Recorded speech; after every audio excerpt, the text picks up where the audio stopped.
Ce programme vous est présenté par la région Grand Est. 24 heures en Alsace vous est présenté par le Crédit Mutuel. Une banque qui appartient à ses clients, ça change tout.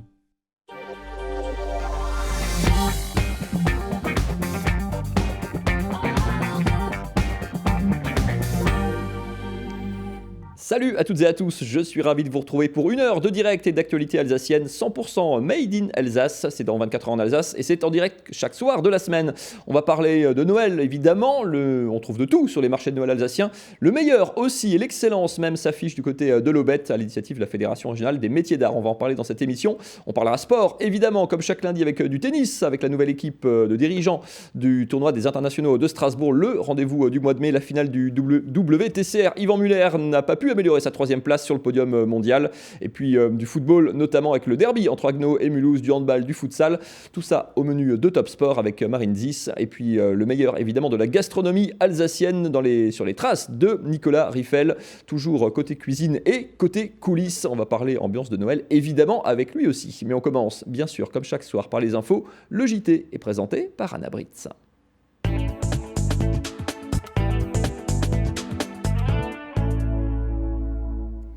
Bonsoir à tous, c'est l'actualité de ce lundi 16 décembre. C'est l'opération escargot des transporteurs routiers en début de matinée puis en fin d'après-midi de Goxwiller et Molsheim jusqu'au péage de Schwindratzheim et retour. Ils réclament de meilleures conditions de travail. Nous reviendrons aussi sur la success story des laboratoires cosmétiques Phytodia à Illkirch. Ils célèbrent leurs 15 ans et ils veulent devenir le leader des soins bio en institut en France.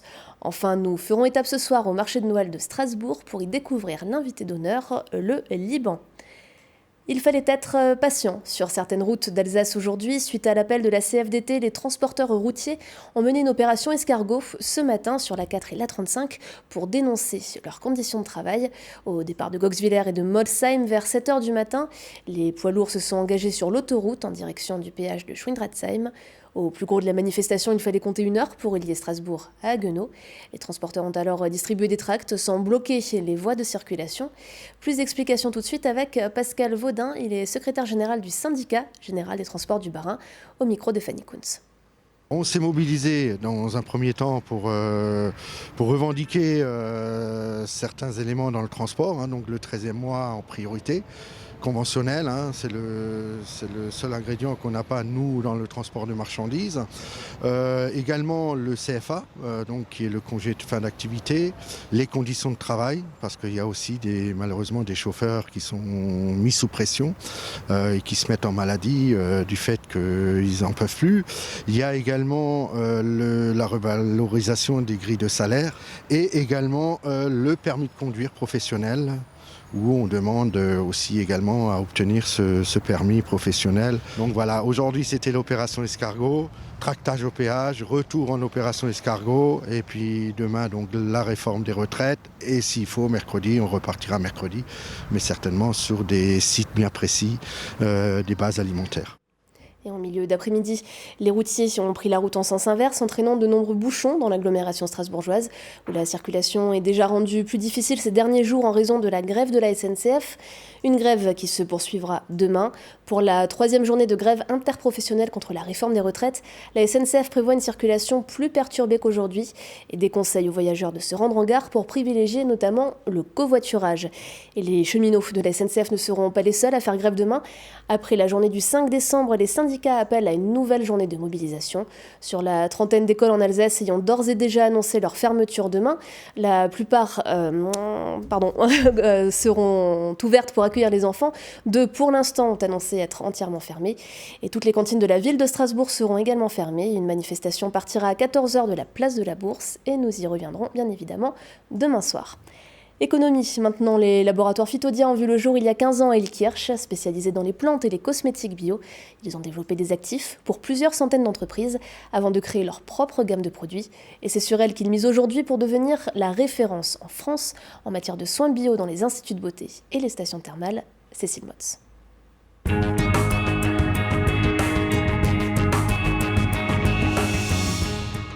Vous avez ici 15 ans de travail résumé sur un congélateur. Vous avez un peu plus de 2500 extraits de plantes qui sont le fruit de nos 15 ans de travail en laboratoire.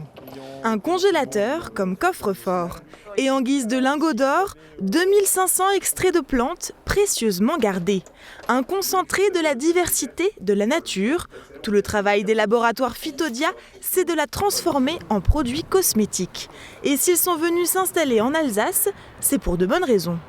Les deux côtés des Vosges, que ce soit le côté lorrain ou alsacien, est traditionnellement très ancré dans les plantes médicinales et c'est vraiment un bon endroit pour faire de la phyto.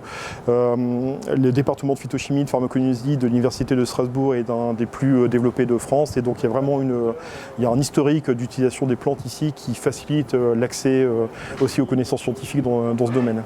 Un écosystème utilisé au quotidien. Phytodia travaille avec plusieurs producteurs locaux. Les plantes arrivent ici à l'état brut avant de passer entre les mains de plusieurs experts.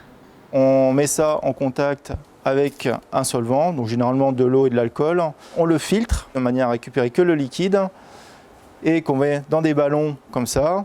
Ça part dans des évaporateurs en fait, qui vont permettre d'évaporer en fait, tout le liquide et de ne laisser plus que la poudre. Cette poudre qui constitue notre extrait.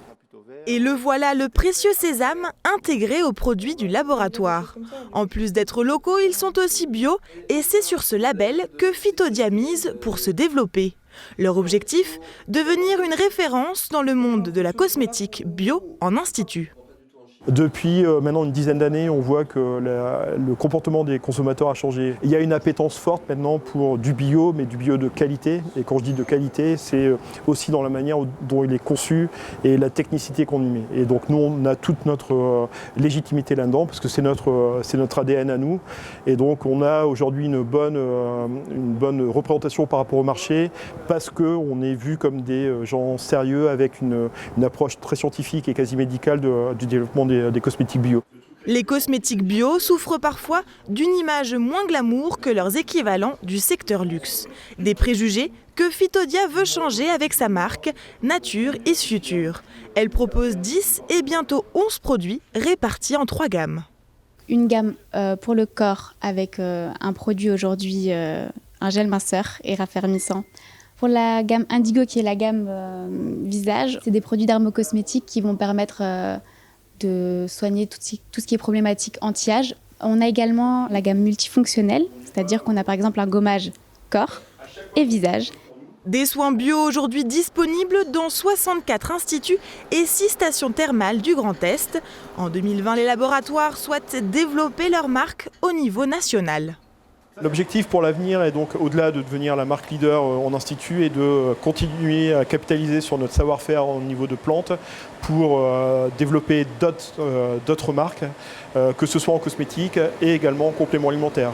En parallèle, Phytodia vend également des actifs végétaux en Europe, Asie et Amérique du Sud et a signé 400 contrats de recherche pour 250 clients dans le monde entier. Du haut de ses 15 années d'existence, l'entreprise vise loin et pourquoi pas jusqu'au Moyen-Orient d'ici 5 ou 6 ans.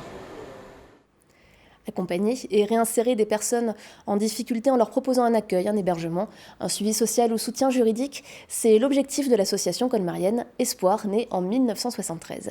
Et chaque année, elle mise sur la solidarité des citoyens en lançant un appel aux dons. Fanny Kunz s'est rendue au centre d'adaptation à la vie active de l'association où sont employés plusieurs dizaines d'hommes et de femmes en situation de précarité. Perte de confiance en soi, remise en question, la recherche d'emploi infructueuse est souvent vécue comme un calvaire. Après une longue période sans signer un seul contrat de travail, Mégane arrive devant les portes d'Espoir en 2015. L'association qui lutte contre la précarité lui ouvre les bras, un second souffle pour la jeune femme. J'avais fini mes études en 2014, j'avais obtenu mon baccalauréat professionnel dans le commerce. Et suite à ma recherche d'emploi qui a eu souvent de retours négatifs, j'ai décidé de postuler ici. Et c'est vrai que Espoir m'a donné la chance justement d'acquérir de l'expérience dans le professionnel. Et aujourd'hui, je suis salariée et j'en suis fière. Mais l'histoire de Mégane est loin d'être une exception. Chaque année, ils sont nombreux à être pris en charge par l'association Espoir. Les ateliers d'insertion professionnelle regroupent différents services d'accompagnement pour les plus démunis. Il y a la récupération d'objets encombrants. Nous avons plusieurs contrats avec des intercommunalités pour la gestion de leur déchetterie ou de leur ressourcerie. Nous faisons du porte-à-porte pour l'enlèvement à domicile Les gens viennent faire du dépôt volontaire ici sur le site et sur la base de tout ce qui est ainsi ramassé, nous retravaillons pour recycler le plus possible l'objet afin d'enfuir le moins de déchets ultimes et pour redonner vie à des objets qui ne méritent pas d'aller à la casse. Pour Espoir qui dépasse les 40 ans d'existence, cette insertion doit rester une passerelle pour les personnes en difficulté, l'objectif étant atteint lorsque les bénéficiaires retrouvent une certaine autonomie sociale et professionnelle. Ça permet à ces gens qui sont souvent dans une grande précarité de remettre le pied à l'étrier et de leur donner la possibilité de retrouver le chemin du travail et aussi de pouvoir éventuellement trouver du travail à l'extérieur, parce que le but, c'est pas non plus de les faire rester indéfiniment dans l'association. La table du cœur sera organisée par l'association Espoir du 16 au 22 décembre au Coiffus de Colmar. De la vaisselle et des poteries alsaciennes récupérées par les ateliers de réinsertion y seront vendues. L'arbre bleu de la place Gutenberg à Strasbourg a des airs de cèdre du Liban depuis le coup d'envoi du marché de Noël. Après la Finlande l'an dernier, la capitale alsacienne accueille le Liban et plus particulièrement Byblos, ancien port phénicien. Au programme, création artisanale, spécialité gastronomique ou produits du terroir. Cécile Motz vous en donne un aperçu.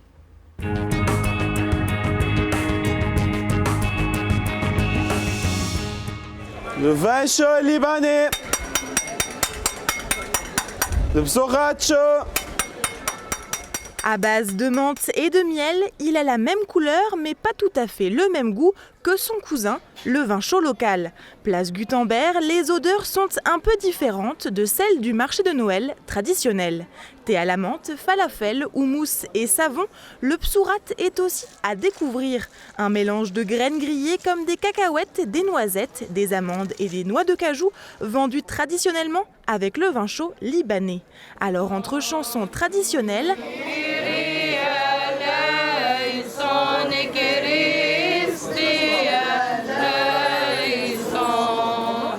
et valeurs de partage, au Liban, Noël n'est pas si différent de chez nous, comme en témoigne cette poignée de commerçants. Nous fêtons Noël avec la famille. On fait la dinde. Que pour l'aliment, on fait du gigot.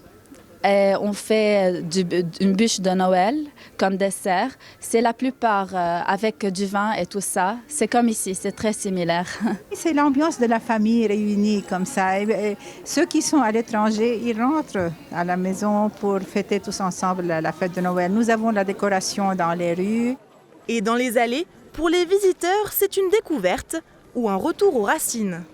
Je suis d'origine libanaise. Pour moi, c'est une fierté. Les odeurs, puis les gens, et discuter avec eux, c'est sûr que c'est émouvant. On a regardé un petit peu les décorations, qu'est-ce qu'ils font au Liban par rapport à l'Alsace, par exemple, au niveau décoration de Noël. C'est un premier pied dans le pays parce que je n'y ai jamais été. Je ne connais que par des livres ou des reportages.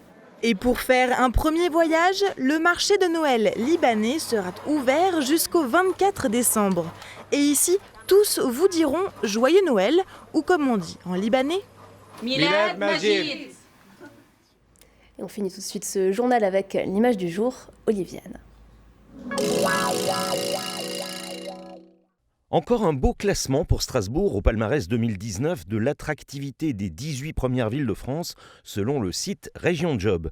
Au classement général, la capitale alsacienne est 4e, mais elle prend la 3e place au chapitre qualité de vie générale et la seconde pour le coût de la vie et la qualité des infrastructures. 34% des Strasbourgeois estiment que l'image de leur ville s'est améliorée au cours des 12 derniers mois et ils sont plus de 80% à recommander leur ville à ceux qui souhaitent changer de région. Bien plus étrange, selon cette enquête, les Strasbourgeois apprécient la qualité des transports et de la circulation et critiquent en revanche le coût de la vie et notamment celui du logement.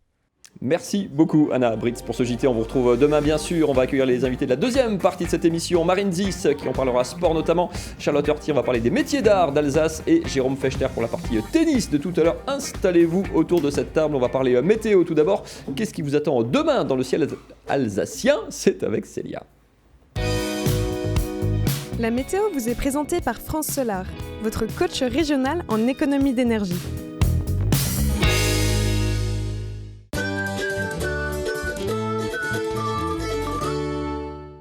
Bonjour à toutes et à tous, ravi de vous retrouver pour votre point météo de ce mardi 17 décembre. Et c'est une jolie matinée qui nous attend, très lumineuse en perspective, malgré quelques passages nuageux. Vous le voyez, un petit peu de brouillard au lever du soleil du côté de Saverne, Sarre-Union ou encore du côté de Karlsruhe. Côté Mercure, ça reste très doux. Pour cette matinée, 5 degrés la minimale, ce sera pour Saverne, 6 degrés prévus du côté de Wissembourg ou encore de Strasbourg, 7 degrés pour Mulhouse et 8 degrés la maximale. En ce mardi matin, ce sera pour Orbourvire ou encore pour Colmar. L'après-midi, ça se couvre un peu plus, beaucoup plus de nuages dans le nord du territoire avec un ciel bien plus couvert, quelques passages d'éclaircies malgré des passages nuageux sur le reste du territoire transfrontalier et des températures très au-dessus des normales de saison, jusqu'à 14 degrés pour un mi-décembre, c'est énorme, 12 degrés du côté de Saverne, 11 degrés ce sera pour Wissembourg la minimale, 13 degrés pour Strasbourg ou encore pour Sélestat et Mulhouse, 14 degrés vous le voyez comme prévu du côté de Colmar, d'Offenbourg ou encore de Karlsruhe. On jette maintenant un coup d'œil sur vos prévisions de mercredi avec le retour d'une petite précipitation dans le nord du territoire, quelques averses prévues du côté du Bas-Rhin ou encore dans le nord de la région du Bade-Wurtemberg avec 14 à 15 degrés pour tout le monde. Mardi, nous serons donc le 17 décembre et nous fêterons les Gaëls. Le soleil se lèvera à 8h15 pour se recoucher à 16h34 et ça y est, on ne perd plus aucune minute de soleil. Je vous souhaite un excellent moment sur Alsace 1. À demain.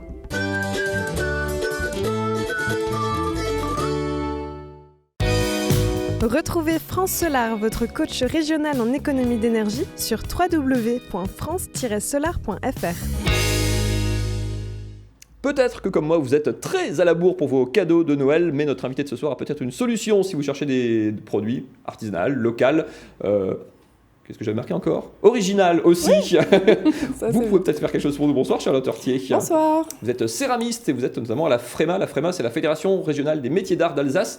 Vous exposez comme une cinquantaine d'autres de vos collègues, confrères, du côté de l'Aubette.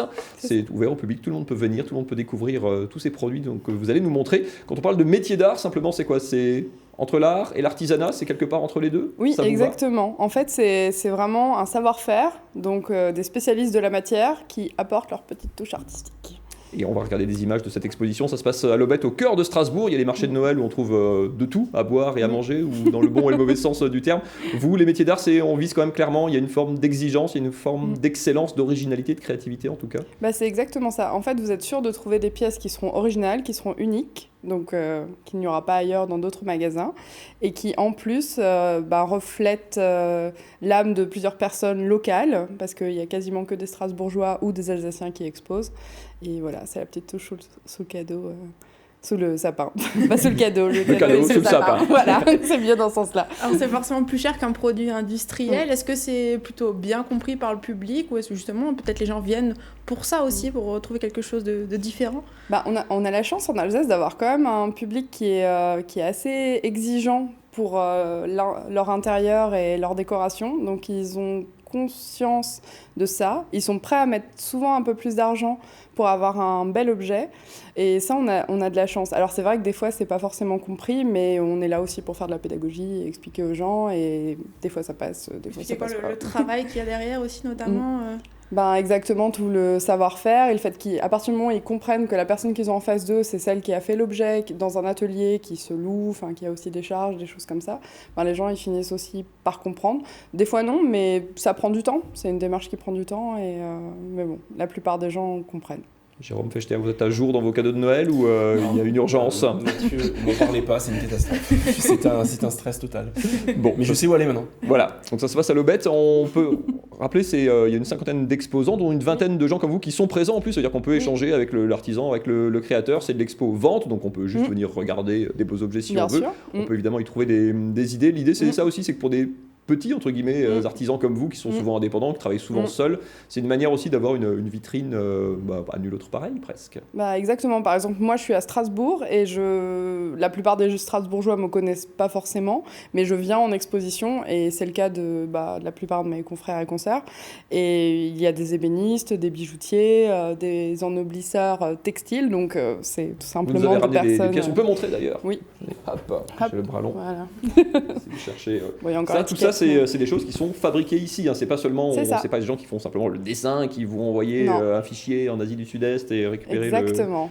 Par exemple, cette personne est à Mulhouse, elle s'appelle Juliette Verne et elle travaille la sérigraphie et elle fait de la teinture naturelle. Donc en plus, c'est écologique. Qu'est-ce qui vous réunit justement, qu'on soit souffleur de verre, qu'on soit céramiste, qu'on soit enlumineur? Quel est votre point commun de tous ces gens qui se réunissent comme ça à la Fréma et sur des événements comme celui-ci?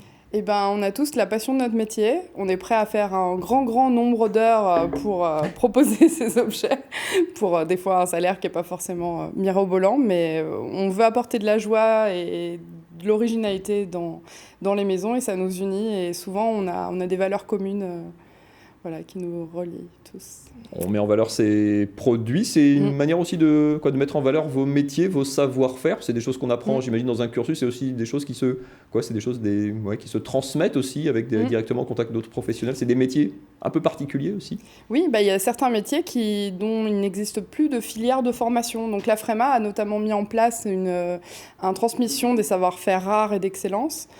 Par exemple, il y a certains métiers par exemple d'horreur ornemaniste, comme mon collègue Xavier Noël qui a fait ce masque, qui est le travail de la feuille d'or. Les formations n'existent plus, donc il a dû passer par cette formation pour... Au contact de quelqu'un qui faisait déjà ce métier. Il n'y a plus du tout de formation. Il y a d'autres exemples comme ça de métiers qui disparaîtraient sans cette transmission? Oui, les personnes qui font les archers notamment. Les archers des violons, voilà. Ça, c'est une formation qui n'existe plus, donc il faut apprendre au contact de quelqu'un d'autre pour ça. Je fais très attention, j'ai très peur de... Marine, ne touchez pas. On rappelle, ça se passe du côté de l'Aubette, c'est au cœur de Strasbourg, place Kléber. On ne pouvait pas être mieux situé? Non, jusqu'au 23 décembre? Jusqu'au 23 décembre, on y est tous les jours de 10h à 19h. On peut venir rencontrer, discuter avec vous. Exactement, et on vous accueille avec plaisir. Est-ce que vous faites des choses du coup, pardon pour terminer, mais ça me, à la commande entre guillemets, vous faites céramiste, si moi je vous dis il me faut un service à thé de 12 personnes, je le voudrais comme ça. Enfin, genre, c'est le genre de métier où il peut y avoir un échange comme ça, où on peut. Bien sûr, là par exemple sur le salon, j'ai pas mal de clients qui viennent chercher des commandes, qui m'ont passé pour Noël avec l'animal, parce que je réalise ce genre de pièces, avec l'animal de leur choix, où voilà, je peux vraiment faire des pièces personnalisées, donc c'est encore plus exceptionnel à mettre sous le sapin. Il faut s'y prendre un peu plus tôt que moi et Jérôme. Donc. Marine, non, vous êtes parce qu'on y est encore. Oui, mais si on veut personnaliser, si on veut une œuvre personnalisée. Oui, ça c'est sûr. Ou alors vous allez faire des nuits blanches. Elles sont déjà faites. Merci beaucoup, Charlotte Heurtier, d'être venue nous présenter ça. On rappelle que ça se passe à l'Aubette, à Strasbourg, jusqu'au 23 décembre. Personne ne bouge. Si, je vous libère, Charlotte. Oui. Et on vous retrouve, vous, à l'Aubette. Les autres, vous restez en place. On va parler sport et tennis, notamment, avec Jérôme Fechter. Les IS, c'est dans un petit bout de temps, mais on a quand même le temps d'en parler. C'est juste après cette page de pub. À tout de suite.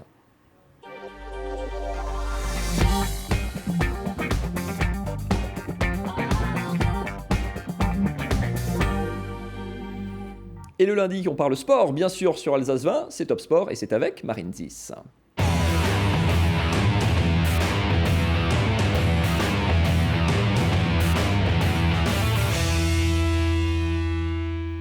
Bienvenue dans Top Sport. Au sommaire, un panier au buzzer pour un club de basket alsacien. Saurez-vous reconnaître s'il s'agit de Gries Oberhofen ou de Souffelweiersheim? Réponse tout à l'heure. Et puis futsal, retour sur le match entre Pfastatt et Beaucaire. Et comme vous pouvez le constater, notre équipe est restée au chaud ce week-end, hormis pour le derby entre Haguenau et Mulhouse en National 2. Et enfin, quelques pépites sur les réseaux sociaux, petit avant-goût avec ces maillots de Noël. Ça vous ira très très bien, je suis sûr, sous le sapin. Et on va parler tennis dans cette émission avec Jérôme Fechter. Bonsoir. Bonsoir. Vous êtes le nouveau co-directeur des internationaux de tennis de Strasbourg, les IS. C'est un tournoi évidemment qui a lieu au mois de mai, mais ça se prépare dès maintenant. C'est déjà beaucoup de nouveautés déjà sur le feu. Ah oui, c'est un travail d'une année complète. On est déjà en train de préparer toute la partie, on va dire, extra-sportive dans un premier temps. Le plateau des jeux sera annoncé un petit peu plus tard, mais on est sur le pied de guerre déjà maintenant.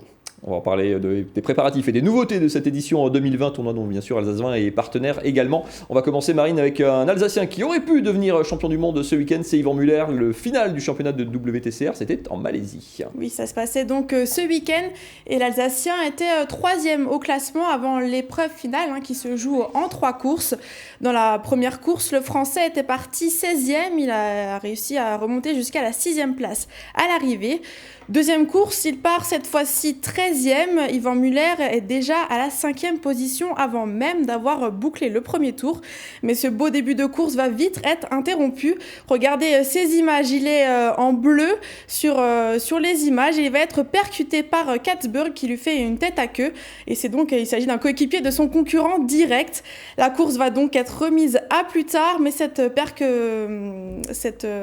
altercation entre les deux véhicules va casser le rythme d'Yvan Muller, qui terminera finalement 3e. Déception pour le pilote alsacien. Pour lui, l'accident est intentionnel et il a changé la donne durant cette finale. Ce n'est donc pas cette année qu'Yvan Muller remportera son 5e titre de champion du monde de WTCR, Mathieu. Ouais, il termine donc et il reste 3e sur le podium. Comme quoi, même le sport auto, c'est un sport d'équipe. Mais en tout cas, effectivement, manœuvre, j'allais dire pas fair play, le mot est faible. Allez, il s'en remettra Yvan Muller de cette déception. On va parler football dans ce top sport. Je vous emmène du côté de Mulhouse, du côté de Haguenau pour le derby contre Mulhouse. C'était ce week-end, on descend de 3 échelons. Le Racing en Ligue 1, Ligue 2 nationale, National 2. Il y a 3 clubs alsaciens, Schiltigheim, Haguenau et Mulhouse. Ça fait quelques derbys. Celui de samedi après-midi opposé donc du côté de Haguenau. Regardez ces images, Haguenau en bleu, au FC Mulhouse en blanc. Deux équipes qui vont pas très bien, même si Haguenau s'est un petit peu repris après un début de saison catastrophique. Pas grand chose à se mettre sous la dent. En première mi-temps, on s'est ennuyé un petit peu ferme après cette occasion d'Ismaël Bangoura, bien repoussé par Pierre Ebédé. Et puis la meilleure occasion juste avant la mi-temps pour Haguenau. Mais Aïef ne cadre pas sa frappe. À part ça, vraiment pas grand chose. C'est à peine mieux en seconde mi-temps, même si c'est Haguenau, contrairement à la première période, qui a un petit peu plus la main et la mise sur le ballon. À midi, à côté également, c'est toujours pas cadré. Et à un petit quart d'heure de la fin, ce ballon en profondeur qui profite in extremis à Idrissa Souma qui ouvre le score pour Mulhouse. Mulhouse qui croit tenir enfin un nouveau succès en championnat. Mais à 3 minutes de la fin, l'inévitable Nigel Solvay, le buteur des FRH, égalise et arrache l'égalisation. Plutôt logique au vu du match. Mais dans les toutes dernières minutes, il a la balle de match au bout du pied. Malheureusement pour lui et pour Haguenau, ça ne passe pas. On en reste un but partout. Vous voyez, les clubs alsaciens, c'est pas brillant au classement. Mulhouse, le promu, est pourtant le mieux loti avec 14 points. Catastrophe pour Schiltigheim, 5e revers consécutif du côté de Saint-Maur. Les voilà quasiment à égalité de points avec les relégables. Haguenau est toujours avant-dernier. C'est pas brillant pour les footballeurs alsaciens, Marine. On va parler désormais basket avec la 10e journée de Pro B.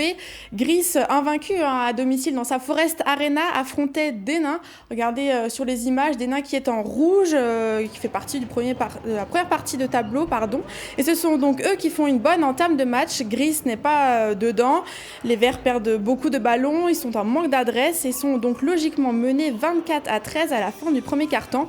Et vous le voyez, ça chauffe pendant les temps morts du côté alsacien. Ça se passe un peu mieux dans le deuxième quart-temps. Le spectacle est plus au rendez-vous à l'image de ce dunk de Bruno Singala-Mata. Gris peut aussi compter sur l'adresse de ses 2 recrues espagnols, Saul Blanco et Joseph Franch, qui est meilleur marqueur grissois en fin de match avec 22 points. Mais Denain mène 53-42 à la mi-temps. Au retour des vestiaires, les nordistes imposent leur rythme à nouveau grâce notamment à leur intérieur jamaïcain Tyran de Littebaudière qui marque 33 points. C'est quand même juste le tiers des points de son équipe. Gris est mené de 21 points à la fin du troisième quart-temps, 57-78. Et ils n'arriveront jamais à revenir. Défaite 76-98, la première de la saison pour les Grissois. Écoutez la réaction de leur entraîneur à l'issue du match qui était un petit peu en colère. Je suis pas sûr qu'il y ait grand chose à dire après un match comme ça. Leur crier dessus. On va se voir ensemble. Moi j'ai toujours dit les images ne mentent pas. C'est la première fois que ça, moi en l'occurrence en 5 ans que je suis ici, c'est la première fois que ça m'arrive. C'est voilà, un petit sentiment de honte après ce qu'on a fait là. Moi j'ai honte du basket qu'on a développé en fait. Ludovic Pouillard toujours sans langue de bois. Et alors si Gris fait un petit peu la grise mine, par contre du côté de Souffel, Marine, tout va toujours formidablement bien. Oui, ils étaient à Nancy ce week-end et l'action du week-end de la Pro B entière, je crois qu'on peut dire ça, et bien c'est celle de Johan Staten, un panier au buzzer que vous voyez là. Alors on va se refaire rapidement le match. Souffel en rouge est mené de 13 points en début de troisième quart-temps, mais grâce à un 18-1, ils prennent les commandes avant l'entame du dernier quart-temps. Il va rester alors une petite minute à jouer et Souffel mène de 6 points seulement. Mais comme toujours en basket, rien n'est joué, même s'il reste que quelques secondes. Nancy récupère une balle et va enchaîner avec un 7-0. 2 pénétrations ensuite, la première ici dans la raquette, la deuxième du même joueur, du même côté du terrain. Cette fois-ci, vous allez le voir, elle ne va pas rentrer, mais elle est suivie. Voilà, le rebond. Les deux équipes sont alors à égalité. Il reste 5 secondes à jouer. Et Johan Staten attaque alors le panier à son tour. Et bien qu'il y ait 2 défenseurs, il marque et permet à son équipe de gagner le match. C'est donc un super bilan pour Souffle. 8 victoires pour 2 défaites pour l'instant, pour le promu, qui est donc actuellement leader ex-aequo avec Blois. Et puis Grise, dont on parlait tout à l'heure, qui est actuellement 12e au classement. Tout va super bien pour Souffle et pour le club alsacien aller en Pro B. On va parler tennis avec Jérôme Fechtin, notre invité. Tout va toujours bien ? Très bien. Vous avez présenté aujourd'hui à de nombreux partenaires la nouvelle mouture un petit peu des internationaux de Strasbourg, qui était la propriété de Nijlen. Ça c'est un petit peu de sa société. Il a ouvert le capital, où il y a une équipe de 4 Alsaciens désormais, avec Pierre Hugerbert, le joueur de tennis, avec vous notamment. Comment se prépare cette édition 2019 ? Un tournoi, 2020 plutôt. 2020, ouais. Un tournoi de tennis, il faut rappeler que ça permet quoi, cette ouverture d'ancrer un peu plus le tournoi de manière locale, parce qu'un tournoi de tennis, il faut rappeler à ce niveau-là que ça s'achète, ça se vend, ça se délocalise. Là, c'est une sécurité pour l'ancrer à Strasbourg. Alors, on est 4 Alsaciens, donc logiquement, ouais, on veut vraiment le garder chez nous. Ça, on est relativement sûr de ça. On est aussi très fiers que Pierre Hugerbert ait rejoint l'aventure. C'est le meilleur joueur alsacien aujourd'hui en activité. C'est peut-être un des meilleurs, des plus beaux palmarès du tennis français, en double en tout cas, puisqu'il a gagné à peu près tout ce qui peut se gagner. Donc voilà, on prépare ça activement, avec pas mal de nouveautés pour l'année prochaine, et on veut ouvrir le tournoi à tous les publics et à toute l'Alsace. Mais justement, quel va être le rôle alors de Pierre Hugerbert ? Il va avoir un statut un petit peu particulier ?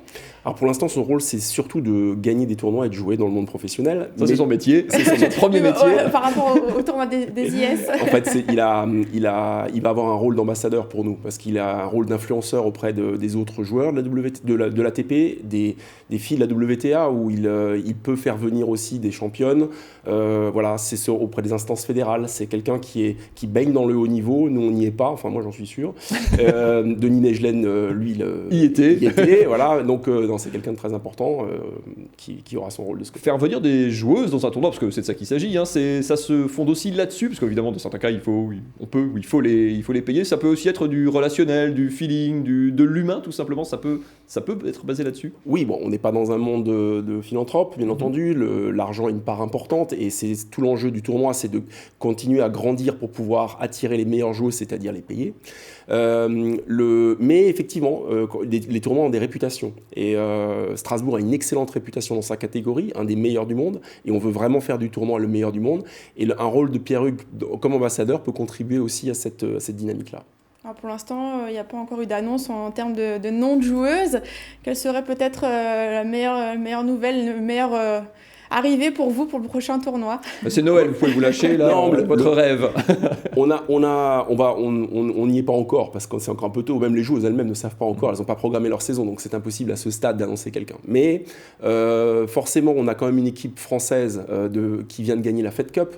Ce serait formidable de pouvoir avoir à Strasbourg, parce qu'on aura la Fed Cup physiquement présente à Strasbourg. Le trophée. Le trophée. Ce serait formidable d'avoir la présence de l'équipe qui a gagné, déjà, au grand complet. Sur les Françaises, on peut travailler un petit peu déjà, comme c'est comme des filles, forcément, où le relationnel, le contact est peut-être un peu plus facile. On peut quand même faire passer un peu le message que ça serait vachement bien d'être à Strasbourg au mois de mai. C'est possible, ça se fait. C'est ce que je suis en train de faire, je crois.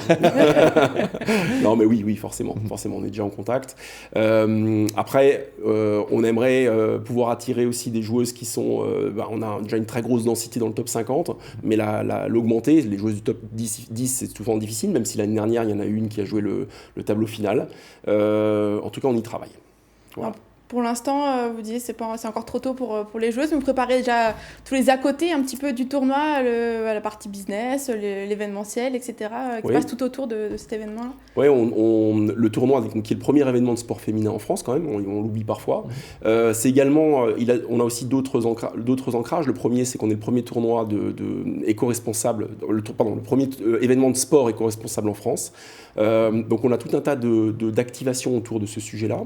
C'est un tournoi qui a vu sa fréquentation augmenter de 400% en 10 ans, alors qu'on a réduit notre trace carbone de 30%.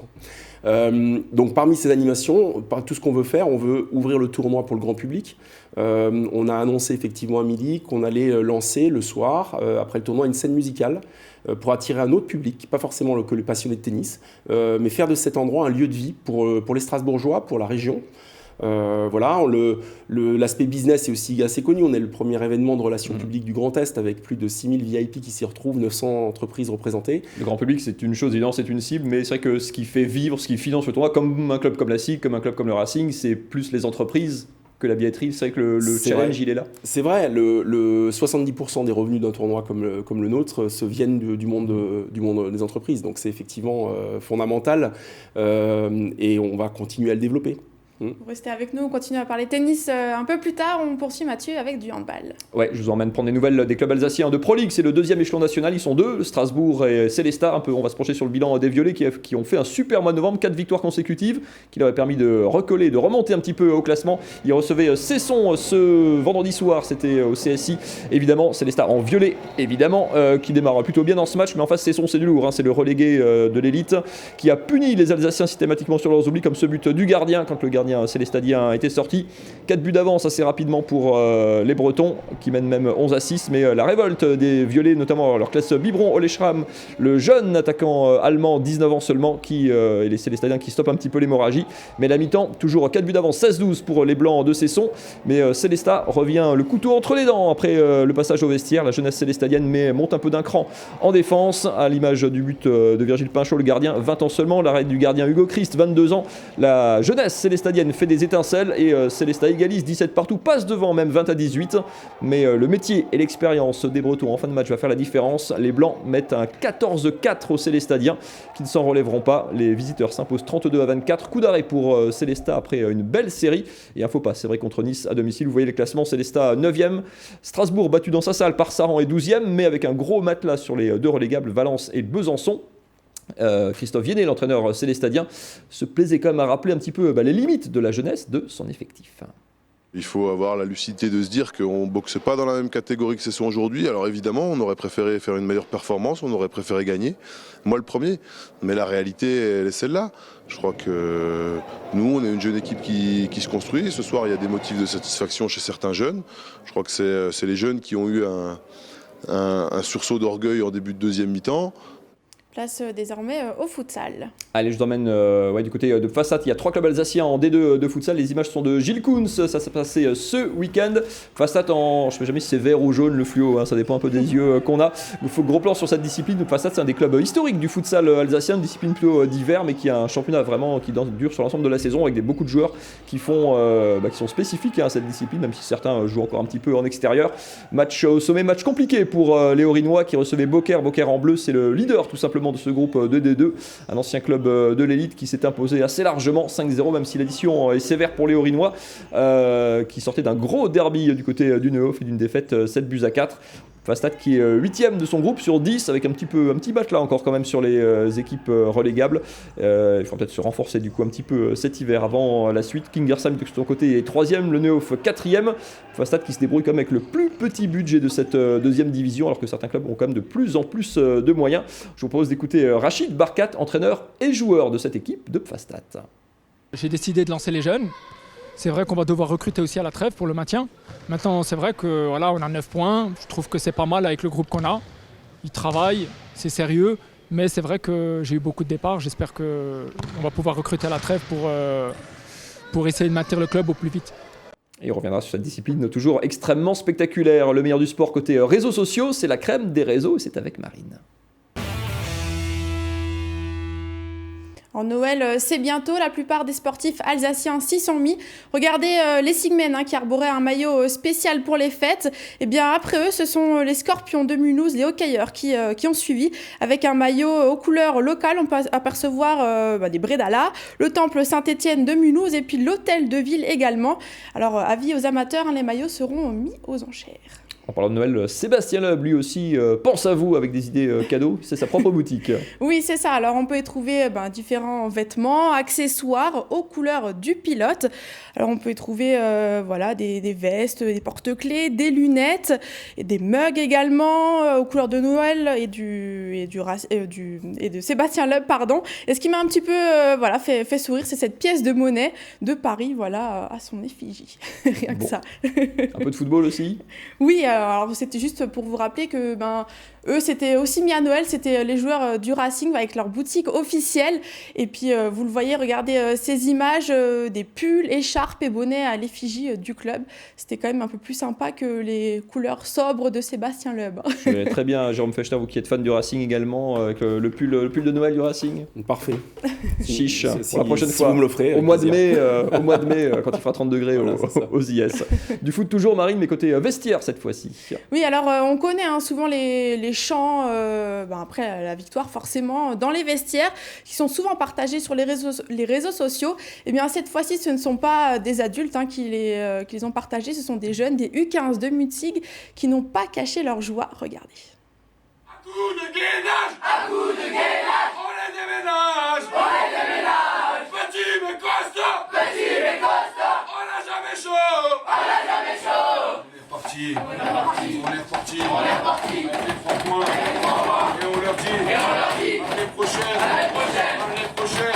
et bonne année, et bonne santé, joyeux Noël.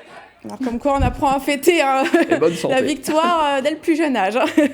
On passe désormais au cyclocross avec un membre de l'équipe de l'Ice Bike Cross Team de Rixheim qui a remporté ce week-end la Coupe de France Junior en Normandie. Alors il s'appelle Hugo Anani. J'en ai profité pour jeter un petit coup d'œil à son compte Instagram. Alors il partage comme tout le monde des photos de compétition.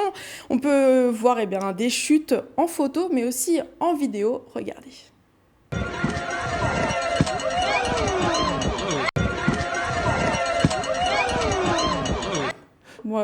Il a réussi, en tout cas ça ne s'est pas passé ce week-end parce que sinon je ne pense pas qu'il aurait eu un aussi bon classement. C'était en janvier dernier. J'ai mal pour lui. Merci beaucoup Marine pour cette sélection. Allez, il nous reste 2 minutes pour parler tennis avec vous, Jérôme Fechter. On rappelle les dates des IS, 18 au 23 mai 16 au 23. 16 au 23 mai, Une oui, semaine. ça commence samedi au le week-end. C'est toujours pas compliqué, c'est toujours la semaine, juste avant Roland-Garros. C'est ça. La raison d'être du tournoi, c'est toujours de coller, d'être 100% Roland-Garros compatible. C'est un argument pour attirer les joueuses, même balle, même surface. Ça, c'est vraiment un soin auquel Denis Negen, avec qui vous travaillez, avait tout de suite mis le curseur très très haut en termes d'exigence de qualité. Et c'est toujours le même, c'est-à-dire c'est un vrai tournoi de préparation pour les filles juste avant Roland. Et donc on leur offre les conditions absolument parfaites pour se préparer, souvent bien meilleures qu'elles ne pourraient trouver à Paris, parce que toutes ne peuvent pas jouer à Roland, elles sont parfois exilées sur d'autres clubs. Et donc là, on a vraiment les conditions idéales pour elles. Qu'est-ce que l'homme de tennis que vous êtes, la touche que vous êtes dans le giron des IS depuis quelques années, mais quand on vient avec plein d'idées, avec plein de projets, quand on va être au contact des joueuses comme ça, quels sont les petits plus qu'on peut mettre pour donner aux joueuses, pour les mettre vraiment dans les meilleures conditions? Alors, pour l'instant, j'apprends. Déjà, c'est un premier temps. Je respecte aussi tout ce qui a été fait et je crois que c'est un tournoi qui vit formidablement bien. Après, c'est toujours d'améliorer les conditions d'accueil pour les joueuses. C'est que ce soit la logistique. Et donc, Strasbourg, on a beaucoup de chance parce que c'est une ville formidable. Elles sont logées pas loin, elles sont véhiculées dans des voitures électriques, on respecte l'environnement, on a des conditions de jeu idéales. Il y a une seule chose que j'aimerais pouvoir maîtriser mais que je ne peux pas, c'est la météo, qui a plutôt été clémente ces dernières années, à part une journée l'année dernière, mais voilà. Donc, faut construire une immense bulle en plexiglas. Ça marche pas. Ouais. Le jour où Roland Garros sera avec un toit fermé, effectivement, où jouera peut-être aussi en night session, il faudra se poser la question. Il faut aller voir. Martial Bellon est en train de rénover son aréna à côté, absolument, pour mettre de la terre battue. Je crois que c'est les dates de play-off de la SIG en même temps, donc ça va être compliqué. On viendra vous donner un coup de main pour établir un petit peu mettre un peu de terre battue entre deux matchs de basket. On rappelle que la billetterie est ouverte aussi.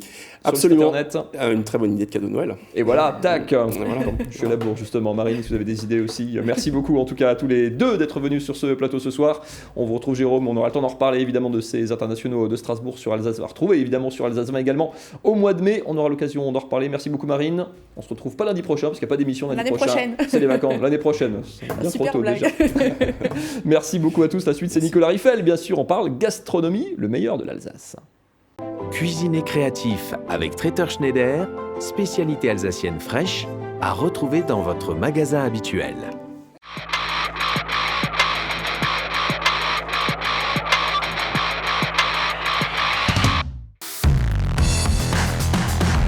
Coucou. Salut Nico. Tu vas bien? Super, merci. Bienvenue à table. Déjà, je peux te dire qu'on est très bien parce que ça sent déjà bien Noël avec ce petit marché qui est en train de se mettre en place. Là. Un des 3 marchés. En fait, il y a 3 places et ça c'est un des petits. D'Antale.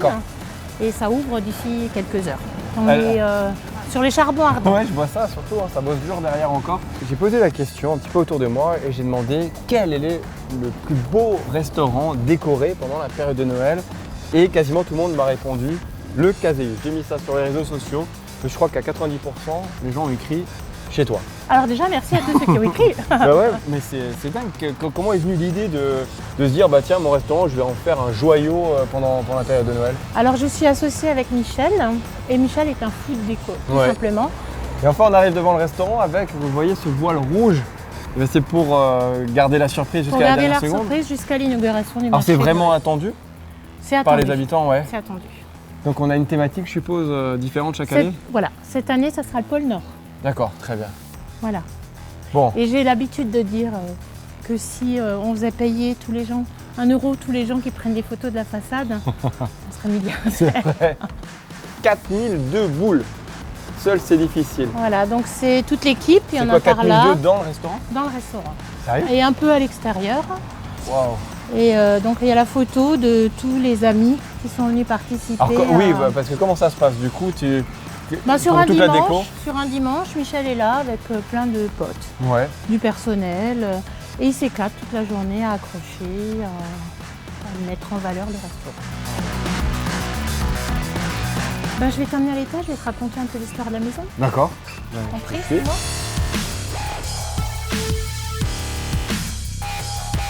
C'est ouf comme c'est beau. Bravo. Donc ici, on est dans le salon Mamie Alba, qui était ma grand-mère, qui était la fondatrice des Glaces Alba. Et en fait, c'était la maison où elle habitait. Donc ici, elle avait son appartement, sa chambre, son salon. Là où sont les toilettes qui sont les stars des réseaux sociaux du Caséus. C'est vrai, pourquoi? Parce que les gens disent qu'il faut aller au Caséus pour visiter les toilettes. Ah, c'est génial, c'est déjà bien, ça t'amène du bon goût. C'est déjà pas mal. Ça serait mieux que ça soit pour la cuisine d'abord. D'accord, elle avait sa cuisine, il y avait une petite salle de bain, voilà. Donc là, on se retrouve quoi dans sa chambre, c'est ça? Ça, c'était sa chambre avant. D'accord. Tout à fait. Et donc, moi, j'ai tous mes souvenirs d'enfance, finalement, dans cette maison. D'accord. Et donc, mon bureau est actuellement à l'endroit où j'avais mon petit lit de bébé quand je suis née. Excellent. Ah, enfin, on te rejoint, Anan, pour une bonne choucroute. Ah non, ça va être une fondue aujourd'hui. Fondue à quoi? Une fondue façon Berabeka. Berabeka. Oui. Ah bah je l'avais pas vu. Il est là. Voilà, c'est ça. T'as quoi dedans alors? Alors, on a des abricots secs, on a des pruneaux et on a des figues. Très bien. Bon bah, en avant chef, on commence par quoi? Alors, on va mettre le caclan à chauffer. D'accord. On met 2 petites louches par personne. Et là tu mets quoi comme vin? Ça c'est de la Provence, c'est un vin de Savoie. D'accord. Juste un petit peu d'ail, une demi-cuillère à café d'ail. Donc bien ciselé. Hein. Bien ciselé. On va mettre un mélange d'épices, pain d'épices, juste pour le goût. Après, voilà, ça dépend des goûts des gens. On peut mettre plus, on peut mettre moins. D'accord. La noix de muscade, vraiment un petit peu. Dès que ça commence à chauffer, on commence à mettre le fromage au fur et à mesure. Alors c'est quoi comme fromage? Alors c'est un mélange de 3 fromages. Il y a du comté, il y a du Beaufort et il y a de l'emmental. D'accord. Râpé. On met des petites quantités et on mélange à chaque fois. Comme ça on peut le refaire tranquillement à la maison. Hein. Oui, c'est facile à faire et c'est une bonne recette pour l'hiver. Calcule environ combien de grammes de fromage par personne? En fait, la base c'est 250 grammes par personne. D'accord. Et après ça dépend, c'est des grands mangeurs et des petits mangeurs. Voilà. C'est déjà pas mal, 250 grammes. Oui, c'est déjà un bon début. Là, on va rajouter les fruits Berabeka qu'on a macérés au kirsch la veille. D'accord. On va rajouter 2 bonnes cuillères. Et en été, vous faites des fondues un peu spéciales? Non, en fait, le mois d'avril, on arrête de faire les fondues. D'accord. On passe à la carte estivale. Une bonne fondue en pleine canicule, ça fait toujours du bien. Alors, Nicolas, on prend le pain. Ouais. On essaye de le piquer. D'accord. Voilà. Et on plonge dans la fondue. Et c'est prêt à déguster. Waouh, voilà. Super. Et si je fais tomber le pain dedans, j'ai un gage, c'est ça? C'est ça. Parce qu'à plomb. Vous mangez tout. Merci, Anan. Je vous en prie.